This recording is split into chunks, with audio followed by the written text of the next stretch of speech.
श्री गुरु ग्रंथ साहिब जी लोक मात्र सांझीवालता का वो उपदेश है जो एक सांझीवालता के उपदेश से धर्म के हर मार्ग और मनुष्य मात्र की अगुवाई कर रहा है और उसकी रहनुमाई में अकाल पुरख की एकता के ज्ञान और उसके शिष्टाचार को इंसान के अमली जीवन पर लागू कर रहा है। इसीलिए हर एक लोकाई श्री गुरु ग्रंथ साहिब जी के अकीदे के साथ जुड़ती है। पर कई बार हम जब श्री गुरु ग्रंथ साहिब जी के अर्थों के समय ध्यान देते हैं तब हम अपने तौर से कई इंटरप्रिटेशन इसमें देने शुरू कर देते हैं। हालांकि श्री गुरु ग्रंथ साहिब जी की अपार बानी में उस अकाल पुरख की एकता और उस परमार्थ के मार्ग को बड़ी स्पष्ट रूप में बताया गया है, पर कई बार हम इसे समझने में असफल होकर अपनी इंटरप्रिटेशन से इसे देते हैं। आज की ये वीडियो हिंदी में बनाने का मकसद ही ये है कि आज हम उस बात को स्पष्ट कर लें कि श्री गुरु ग्रंथ साहिब जी की बानी में किस तरीके से अकाल पुरख का वर्णन किया गया है और क्या गुरु ग्रंथ साहिब जी की बानी किसी खास धर्म, खास उपासना को मानती है, किसी खास देवी देवता की उपासना कर रही है कि किसी अवतारवाद की उपासना कर रही है। आज हम श्री गुरु ग्रंथ साहिब जी की बानी का वो शब्द कर रहे हैं, हम उसी के बारे में बात करने जा रहे हैं। तो आइए आज की वीडियो को शुरू करते हैं। मैं प्रभजोत सिंह, आप देख रहे हैं विरसा चैनल। फतेह प्रवान करिए जी। वाहिगुरु जी का खालसा, वाहिगुरु जी की फतेह। उसके बाद जो उनका स्वरूप वर्णन किया गया है वाहिगुरु शब्द का कुछ इस तरह से, वाहिगुरु वाहिगुरु वाहिगुरु वाहे जी। पहली शब्द जो भी वाहिगुरु के प्रथाई उच्चारण हुआ ना, वो ऐसे उच्चारण हुआ, वाहिगुरु वाहिगुरु वाहिगुरु वाहे जियो।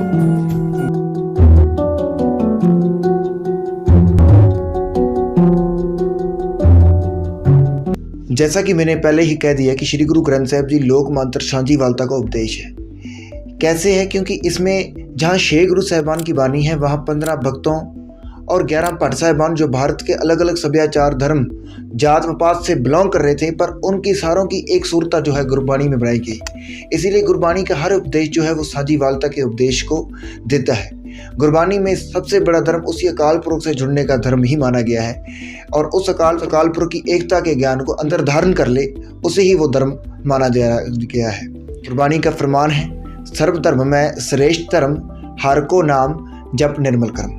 सोशल मीडिया पे इस तरीके से प्रचार किया जाता है कि देखिए जी श्री गुरु ग्रंथ साहिब जी में कृष्णा की, राम की या फिर और नामों की जो है वो उपासना की गई है। तो पिछले समय में ऐसी ही एक वीडियो जो है वो वायरल हो रही है और आज हम इसी के बारे में बात करने जा रहे हैं। सबसे पहले तो हम ये देख लेते हैं कि श्री गुरु ग्रंथ साहिब जी में अकाल पुरख का स्वरूप वर्णन कैसे किया गया है। कई लोग जब कहते हैं ना भी अकाल पुरख के स्वरूप को इस तरीके से वर्णन किया गया है, तो हमें श्री गुरु ग्रंथ साहिब जी के सेंट्रल आइडिया को ही पकड़ लेना चाहिए और वो सेंट्रल आइडिया गुरु ग्रंथ साहिब जी के पहले अंग पे ही है। आप ये हमेशा ही रख लेना कि श्री गुरु ग्रंथ साहिब जी में पहले अंग से लेकर 1430 अंग तक कभी भी किसी देवी देवता, किसी अवतारवाद की उपासना नहीं की गई है और किसी लोकाई के खिलाफ नहीं बोला गया है। वो समाज के उसारों के लिए अकाल पुरख की एकता के ज्ञान को हमेशा ही दृढ़ करते रहे हैं। इसीलिए उस एकता को सबसे पहले एक सेंट्रल थीम में बांध के रखा है और जो हमें पहले अंक पे ही मिल जाता है। जब हम मूल मंत्र का पाठ शुरू करते हैं, एक ओंकार सतनाम कर्ता पुरख निरभव निर्वैर अकाल मूरत अजूनी सैभंग गुर प्रसाद। अब इसी मूल मंत्र में उस अकाल पुरख का स्वरूप है, यानी अकाल पुरख वो है जो एक होकर सर्वव्यापक है। अकाल पुरख वो है जो सदा अटल रहने वाला है। अकाल पुरख वो है जिसने इस सारी सृष्टि को बनाया है और उस सारी ही ब्रह्मांड को बना के उस सारे में आप अकाल पुरख बस रहा है। अकाल पुरख निर्भव है, निर्वैर है। अकाल पुरख की शक्ल समय से रहित है, वो समय के चक्कर में नहीं आता, काल के चक्कर में नहीं आता। अकाल पुरख अजूनी है, वो किसी जूनों में नहीं आता। अकाल पुरख का प्रकाश खुद से है, वो स्वयंभू है, सैभंग।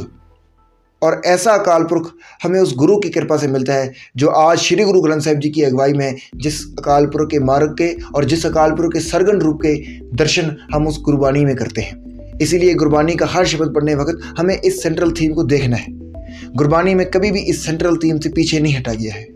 हर जगह इसी मार्ग की दृढ़ता और इसी बात को स्पष्ट किया गया है। अब जो ये बात की जाती है कि गुरबानी में अकाल पुरख का स्वरूप ऐसे वर्णन किया गया है या फिर किसी देवी देवता की बात की गई है, तो ये क्या है?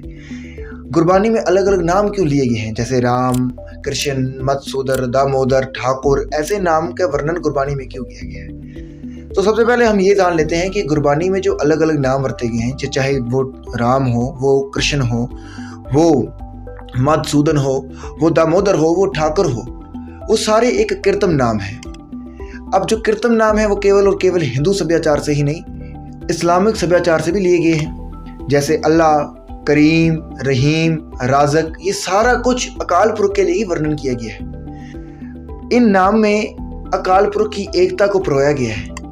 लोगों को दर्शाया गया है कि आप इनमें अकाल पुरख ढूंढ रहे हैं ना, आप इन नामों के साथ जुड़े हैं, ठीक है, हम इन नामों को ही अकाल पुरख में बांध देते हैं। इन नामों को ही अकाल पुरख में भेद कर दिया।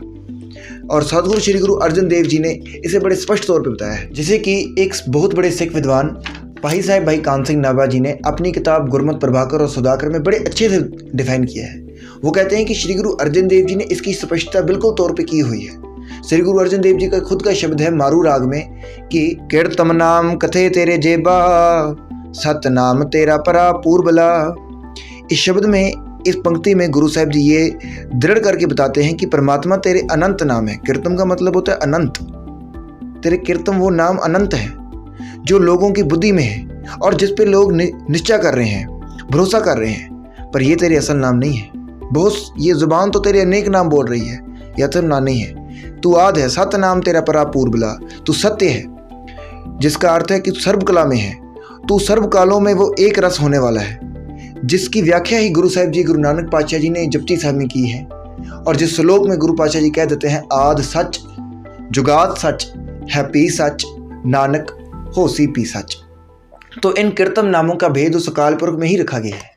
इसीलिए हर एक नाम रटे गए हैं, चाहे वो अल्लाह हो, चाहे वो रहीम हो, चाहे वो राम हो, चाहे वो कृष्ण हो। अब जहाँ पे पर्टिकुलरली राजा राम की बात, कृष्ण जी की बात की गई है ना, तो वहाँ पे सदगुरु जी ने वो पूरी कहानी को भी साथ में बता दिया है। जैसे गुरबाणी की ये पंक्ति हमें बिल्कुल स्पष्ट कर देती है, पांडे तुमरा रामचंद सोपी आवत देखिया ता, रावण सेती सरबर होई, घर की जोए गवाई थी। तो इधर से हम ये स्पष्टता ले सकते हैं कि गुरबानी में अनेक नाम जो है वो उस अकाल पुरख के लिए ही वर्ते हैं। भगत कबीर जी इसे स्पष्ट कर देते हैं, कबीर राम कहन में भेद है एक विचार। जब हम गुरु ग्रंथ साहिब जी की बानी को पढ़ते हैं तब उसके अर्थों को करने के समय हमें उसके काव्यक ढांचे और उसके व्याकरणिक स्वरूप को सामने रखना है। काव्यक ढांचे में, काव्यक प्रणाली में अलग अलग लिटरेरी डिवाइसेस को यूज़ किया जाता है। अगर आप कविताएं पढ़ते हैं, कविताओं को सुनते हैं, और ये तो गुरु ग्रंथ साहिब जी की पावन गुरबानी के शब्द हैं जो कि काव्यक रूप में लिखे गए हैं, और इसका लिटरेरी डिवाइस कितना बड़ा होगा, इसके समझाने का ढंग, इसमें जो लिटरेरी डिवाइसेस यूज़ किए गए हैं, इसमें जो काव्यक तकनीकें यूज़ की गई हैं वो कितनी बड़ी होगी। गुरु साहिब जी ने उन सारी चीज़ों को यूज़ किया है। ये नहीं है कि गुरु साहिब जी ने किसी एक फिरके की जो है उपासना करनी जानी है। इसीलिए जब गुरबानी के कभी भी अर्थ करने हो तो उसके काव्यक, काव्यात्मक प्रणाली को और उसकी जो गुरबानी व्याकरण की प्रणाली है जो हम देख सकते हैं, उसको पहले ध्यान में रख के और उस हिसाब से जो अर्थ किए गए हैं वो अलग अलग पहले सिख स्कॉलर्स ने किए हैं। जैसे ज्ञानी गुरबचन सिंह जी भिंडरा वाले, भाई रणधीर सिंह जी, भाई वीर सिंह जी, ऐसे अलग अलग टीके हमारे पास हैं। पंथ में जो प्रचलित टीका है वो है प्रोफेसर साहिब सिंह जी का गुरु ग्रंथ साहिब जी दर्पण। तो हमें पहले उन चीज़ों को पढ़ना चाहिए। जब हम उन चीज़ों से गुजरेंगे और फिर किसी दूसरे अनमति के स्कॉलर जिन्होंने गुरु ग्रंथ साहिब जी की व्याख्या की हुई है वो भी पढ़ लीजिए।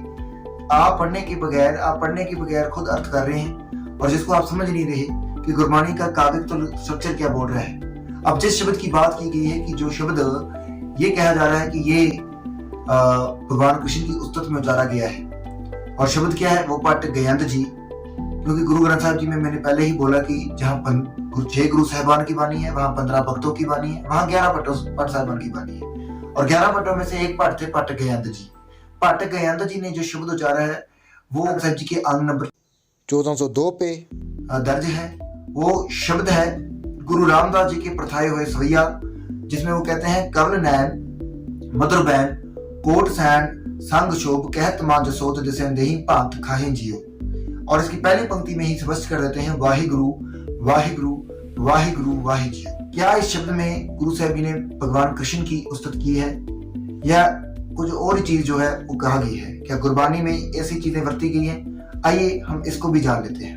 और उसको जानने से पहले हम ये जान लेते हैं कि गुरबानी में अवतारों के लिए और गुरबानी अवतारवाद के बारे में क्या लिखती है वो हम गुरबानी की शब्दों में देख लेते हैं। गुरबानी का शब्द है अवतार न जाने अंत, परमेश्वर आर ब्रह्म बेअंत।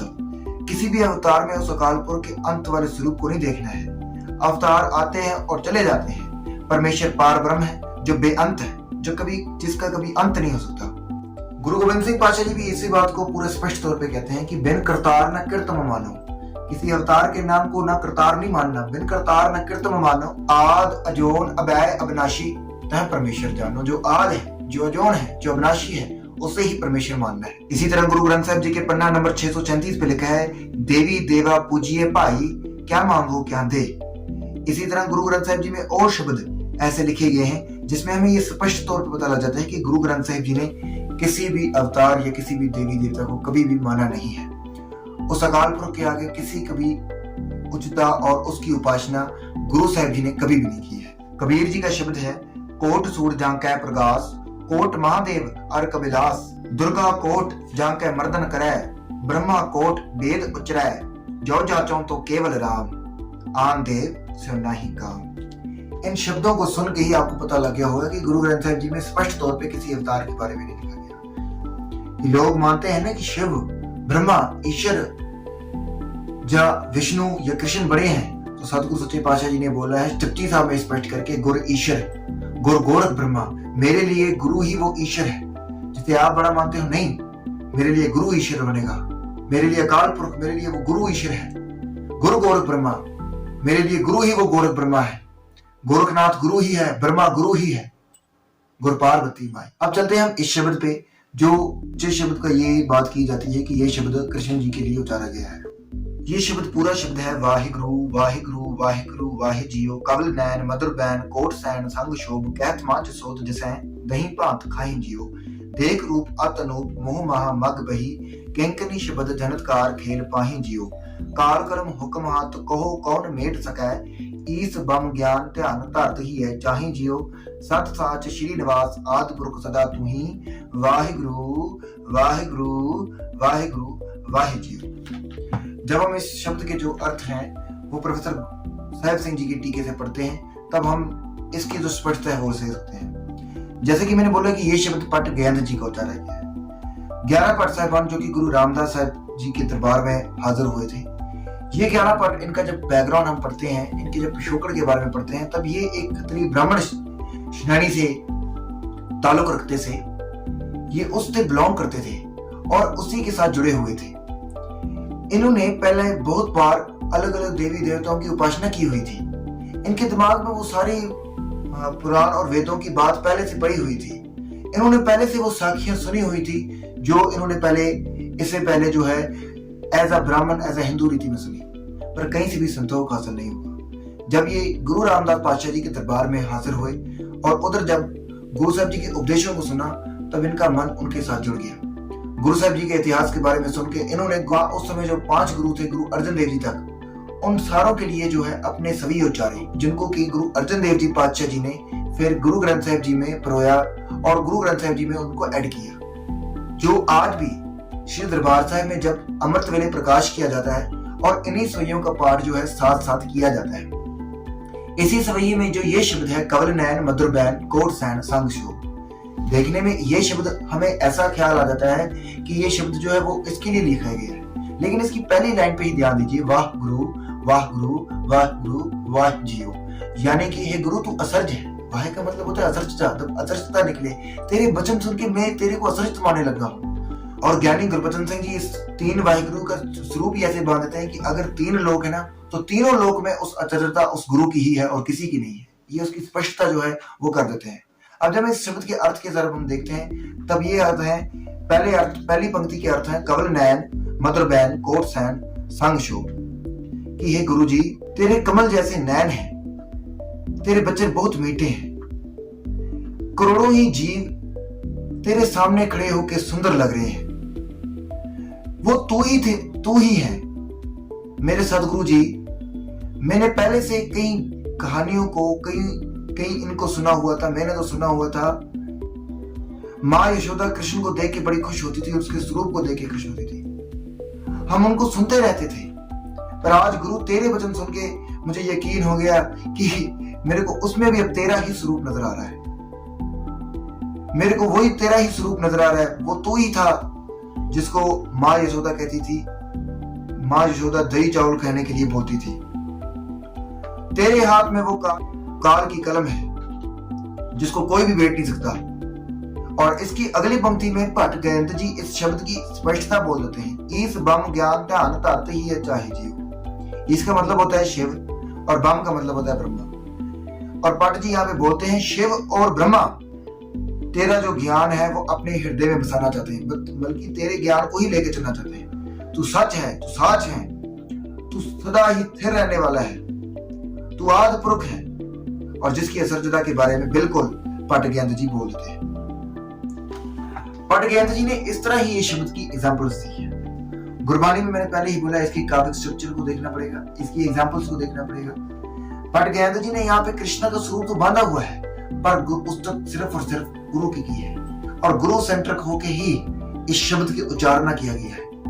जिस वाहिगुरु शब्द को गुरु नानक पातशाह जी ने करतारपुर साहिब में दृढ़ कराया, ये किसी की उपासना के लिए नहीं, सगों उस अकाल पुरुष के लिए, उस अकाल पुरुष के नाम को हृदय में बसाने के लिए और उस अकाल पुरुष की असर्जता को दिखाने के लिए गुरु साहब जी ने जिस नाम को दृढ़ कराया, जिस नाम को हृदय में बसाया, उसकी उस्तत में भट्ट गयंत जी ने बड़ी ही स्पष्टता से अपनी बात कह दी। अब ये एक काव्यिक स्ट्रक्चर है जिसको हमने ध्यान में रखना है, और इसका व्याकरण स्ट्रक्चर हमें इसकी बिल्कुल स्पष्टता बता देता है, और इधर से भट्ट गयंत जी का बैकग्राउंड पूरी तौर पे हमें बता देता है। अब अगर आप ये कहेंगे कि नहीं जी इसमें पूर्ण तौर पे उसकी बात की गई है, तो ये जो बात है वो सिर्फ और सिर्फ कृष्णा के लिए लिखी गई है, तो आपको ये बता दें कि गुरबानी में अलग अलग एग्जाम्पल्स और भी ली गई है। जैसे गुरबानी में अजराइल की एग्जाम्पल ली गई है, गुरबानी में प्रहलाद की एग्जाम्पल ली गई है, पर गुरबानी में कभी भी किसी की जो है वो उपासना नहीं की गई है। श्री गुरु ग्रंथ साहिब जी की बानी में ही आइए हम ये देखते हैं कि कृष्णा के लिए शब्द कैसे यूज किए हैं और कृष्णा की स्पष्टता गुरबानी में कैसे की गई है। अब हम वो देखते हैं। गुरु साहब जी ने, जैसे मैंने पहले ही बोला है कि इन कीर्तन नाम को अकाल पुरुष के सर्वव्यापी नाम की ही एग्जाम्पल्स के साथ यूज किया गया है, और जहाँ पे कृष्णा की बात की गई है उधर गुरु साहब जी यथार्थ फरमा देते हैं, जुगा जुगा के राजे किए गावे हैं कारे अवतारी, तिन भी अंत न पाया तांका, क्या कर आंख विचारी। इसका मतलब है कि जिस कृष्ण को हम भगवान मान रहे हैं वो केवल और केवल अपने समय का एक राजा था। इस तरह प्रभु की रचना को, बेअंत रचना को किसी भी जन्म मरण के घेर में नहीं बांधना चाहिए। गुरु साहब जी, गुरु अर्जन देव जी इसकी स्पष्टता में कहते हैं, सगली तीर्थ पास डार राखी, अष्टम थीत गोविंद जन्मासी, भरम फूले नर करत कचरायण, जन्म मरण ते रहत नारायण, रहाओ कर पंजीर खवायो चोर, ओ जन्म न मरे रे साकत ढोर, सगल परात देह लरोनी, सो मुख जलो जित कह ठाकुर जोनी, जन्म न मरै न आवे न जाए, नानक का प्रभु रेहो समाए। इसी तरह श्री गुरु नानक देव जी भी इसकी स्पष्टता में कह देते हैं, जुज में जोर छली चंद्रावल, कानो कृष्ण जादम भया, पार जात गोपी ले आया, बिंद्रा बन में रंग किया।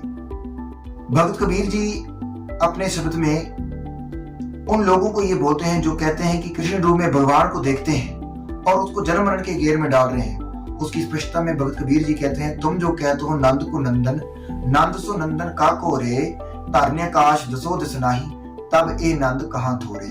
ये पंक्तियों से हमें बिल्कुल स्पष्ट हो रहा है कि गुरु साहब जी ने जहाँ पे कृष्ण की बात की है वहां पे स्पष्टता में बता दिया है कि अब परमात्मा को हम किसी जन्म मरण के घेर में नहीं डाल सकते। तो इसीलिए गुरु साहब जी ने ये सारी बातों को स्पष्ट किया है। पर फिर भी हमारी जो ये मत है वो इस तरीके से चलती है, हम सीधे सीधे अपने ही ख्यालों को, और कभी कभी हम मतलब तारीफों के फूल बांधने के लिए गुरु ग्रंथ साहब जी की वाणी को ऐसे यूज कर देते हैं जहाँ पे हम खुद भी समझ नहीं सकते हम क्या कर रहे हैं। यहाँ पे तो गुरु गोविंद सिंह जी ने खुद ही बोला है कि एक शिव पे एक गए, रामचंद्र कृष्ण के अवतार भी अनेक है, यानी कि इन्होंने परमात्मा का अंत नहीं पाए, ये उस परमात्मा के हुक्म से इधर धरती पे आए, उस परमात्मा के हुक्म से ही चले गए। गुरु साहिबानों ने भी अपने शरीर को ही बताया है कि वो उसी परमात्मा के हुक्म से इधर आए और उसी परमात्मा के हुक्म से उधर से गए, और उन्होंने जो दृढ़ कराया उस अकाल पुरुष की एकता के ज्ञान को दिखाया। इसीलिए गुरु ग्रंथ साहिब जी की वाणी कभी भी किसी अवतारवाद को, किसी देवी देवता की उपासना के लिए नहीं लिखी गई है, और कभी भी हम उस अर्थ को साथ लेके ना चले।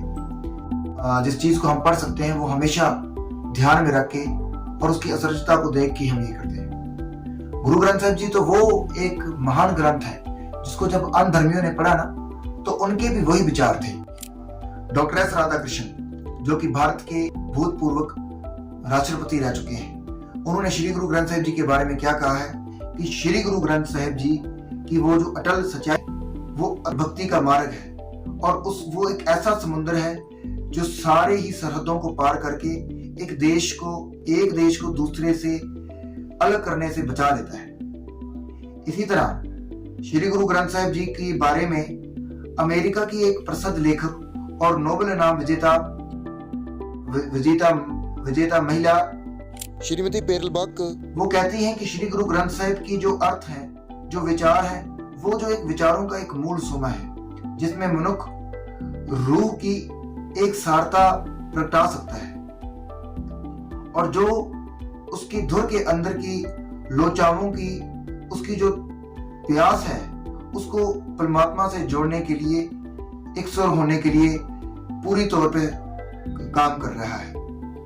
इसी तरह प्रोफेसर अर्नोल्ड टाइनबी जो कि इंग्लैंड के एक मशहूर लेखक थे और इतिहासकार हैं, उन्होंने गुरु ग्रंथ साहिब जी के बारे में कहा है, चाहे इंसानी धर्म का भविष्य हनेरे में है, अंधेरे में है, फिर भी ये बात हम देख सकते हैं कि एक बहुत बड़ा धर्म अभी भी है जिसके पास श्री गुरु ग्रंथ साहिब जी जैसा सर्व सांचीवालता जैसा एक ग्रंथ है और वो धर्म है सिख धर्म। सिख धर्म में मानवता की अटल सच्चाई की प्रेरणा है।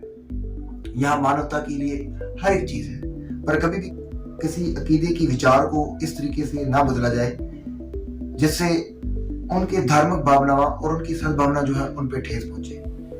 हमें जरूरी है कि हम गुरबानी को विचारें और उस गुरबानी के उपदेश को पूरी कुल कायनात तक पहुंचा के सब लोगों को उदारा करें। ऐसे ही गुरबानी का मार्ग आगे पहुंच सकता है जिससे हम हर एक चीज को, हर एक को मनुष्य मात्र की अगुवाई कर सकते हैं। उस काम के लिए हम ध्यान दें। सो आज की वीडियो में हम इतना ही करते हैं। आज की वीडियो में जितनी सी सारी सोर्स हैं वो बड़े ही स्पष्टता के साथ आपके सामने रखने की कोशिश की है। उम्मीद है आप सबको ये वीडियो अच्छी लगी होगी। जरूर से ज्यादा से ज्यादा शेयर करें ताकि गुरबानी का ये जो सिद्धांत है वो सारों तक पहुंच सके। इसी के साथ मैं लेता हूं इजाजत। फिर से एक वीडियो में आपके साथ हाजिर होंगे। आप देखते रहिए विरसा चैनल और हमारी बाकी वीडियोस देखने के लिए आप जरूर चैनल को सब्सक्राइब करें। वाहिगुरु जी का खालसा, वाहिगुरु जी की फतेह।